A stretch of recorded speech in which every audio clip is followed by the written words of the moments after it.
एक बहुत ही पुरानी बात है। टुनपुर नामक एक गांव हुआ करता था, जिसके चारों ओर जंगल ही जंगल थे और जिसका सौंदर्य एकदम अद्भुत था।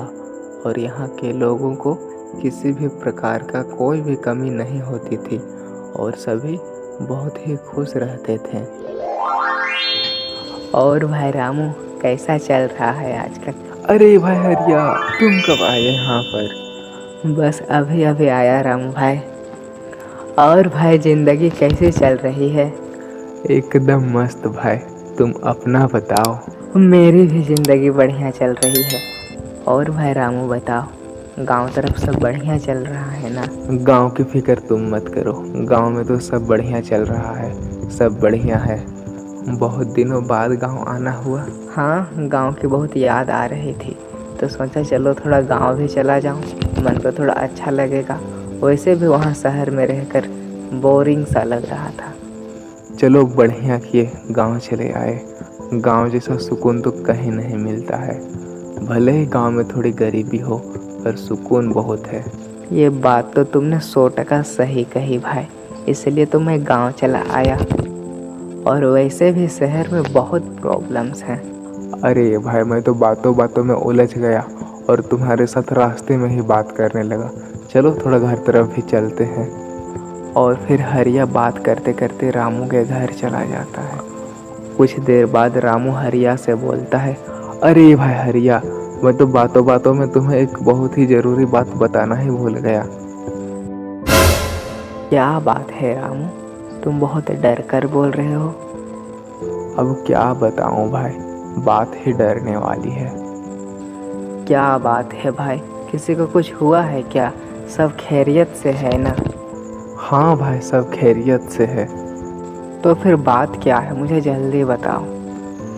पता है हरिया भाई, तुम जब से गए हो ना, उसके बाद से पूरे गांव में एक चुड़ैल का साया है। वह चुड़ैल हर रात को आया करती है हमारे गांव में। वह लगभग 10 से 11 बजे पूरे गांव में घूमती है और जिस किसी को भी पाती है वह उसे जंगल में ले जाती है। क्या यह बात सच है रामू भाई? हाँ भाई, सच है। नहीं यार, मैं ये सब बातों पे भरोसा नहीं करता हूँ। कोई भूत चुड़ैल नहीं होती है। नहीं भाई, ऐसा मत बोलो, सच में चुड़ैल होती है। और अगर तुम्हें भरोसा नहीं है तो खुद रात को देख लेना। हाँ रामू भाई, आज रात को मैं यहीं रुकूंगा और आखिर देखूंगा कि चुड़ैल दिखती कैसी है। और फिर चुड़ैल को देखने के लिए रामू के घर पर ही रुक गया। और जब रात हुई तो हरीश खिड़की पर से उस चुड़ैल की राह देखने लगा। कुछ देर राह देखने के बाद हरीश देखता है कि सच में कोई चुड़ैल उस गांव में आया करती है और वह भी एक समय के लिए बहुत डर जाता है। और फिर उसे अपनी आंखों में भरोसा नहीं होता है और फिर वह मानने को तैयार ही नहीं था कि सच में कोई चुड़ैल होती है। और फिर उसने फैसला किया कि वह चुड़ैल का पीछा करेगा और वह देखेगा कि आखिर चुड़ैल कहाँ जाती है और कहाँ से आती है। और वह चुड़ैल का पीछा करने लगता है। पीछा करते करते वह जंगल में चला जाता है।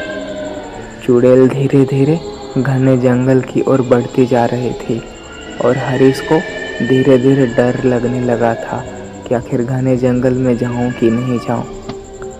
हरीश किसी भी तरह हिम्मत करके धीरे धीरे घने जंगल में चला जाता है और वह वहां देखता है कि ढेर सारे लोग लकड़ियों की चोरी कर रहे होते हैं। अंधाधुंध पेड़ों की कटाई हो रही थी और यह सभी देखकर हरीश एक पल के लिए सोचता है कि अगर इसी तरह पेड़ों की कटाई होती रही तो धीरे धीरे हमारा सारा जंगल तहस नहस हो जाएगा और फिर हमारा पर्यावरण भी बहुत दूषित हो जाएगा। इसके लिए मुझे ही कुछ करना पड़ेगा। और फिर वह जंगल से वापस गांव की ओर लौट जाता है और गांव आकर रामू को सारी बात बताता है। रामू बोलता है, अच्छा तो ये बात थी, इसीलिए हम लोगों को ठगा जा रहा था। चुड़ैल के नाम पे हम लोगों को बेवकूफ़ बनाया जा रहा था। हाँ रामू, यही बात है। चुड़ैल के नाम पे पूरे गांव वालों को डराया जाता है ताकि कोई गांव वाला बाहर ना निकले और फिर उन लोगों का काम आसान हो सके। तो भाई अब हमें क्या करना चाहिए? अरे करना क्या है, चलो पुलिस को सारी बातें बताते हैं और फिर जो करेंगे अब वही करेंगे। ठीक है हरीश भाई, चलो चलो। और फिर जब सुबह होती है तो वे लोग पुलिस थाने जाके पुलिस को सारी बातें बताते हैं और फिर अगले रात को पुलिस उन सारे चोरों को पकड़कर थाने में बंद कर देती है। और फिर इस प्रकार हरीश ने अपना कर्तव्य निभाया और फिर जंगल को कटने से बचाया। हरीश ने तो अपना फर्ज निभाया और फिर पेड़ पौधों को कटने से बचा लिया, लेकिन अब अगली बारी आपकी है।